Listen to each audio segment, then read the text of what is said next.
મહેસાણા જિલ્લાના વિસનગર શહેરની lords international school ખાતે 26/1/2025ના રોજ રવિવારે સ્કૂલમાં પ્રજાસત્તાક દિન નિમિત્તે ધ્વજવંદનનો કાર્યક્રમ યોજવામાં આવ્યો હતો, જેમાં સંસ્થાના ચેરમેન શ્રી મિતેશભાઈ શાહ દ્વારા વિધિવત રીતે આર્મી બેન્ડ સાથે ધ્વજવંદન કરવામાં આવેલ અને ત્રિરંગાને સલામી આપવામાં આવેલ અને બાળકો દ્વારા ઝંડા ગીતની રજૂઆત કરી ભારત માતા કી જયના નારા સાથે વાતાવરણને દેશભક્તિમય બનાવી દીધેલું હતું। ત્યારબાદ ચેરમેન શ્રી દ્વારા બાળકોને ઇકો ક્લબ વિશે વિસ્તૃત માહિતી આપી અને શિસ્ત અને સ્વચ્છતા વિશે બાળકોને સમજાવ્યું હતું।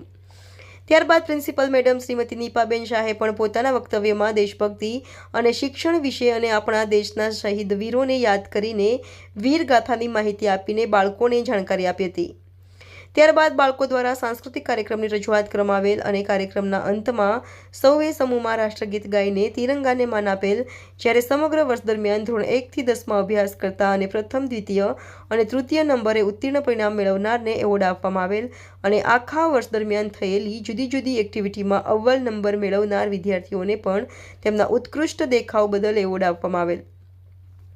ત્યારબાદ બાળકોને નાસ્તો આપી કાર્યક્રમની પૂર્ણાહુતિ કરવામાં આવેલ। રિપોર્ટર પ્રકાશ સોની, DT ન્યૂઝ લાઈવ 24, વિસનગર।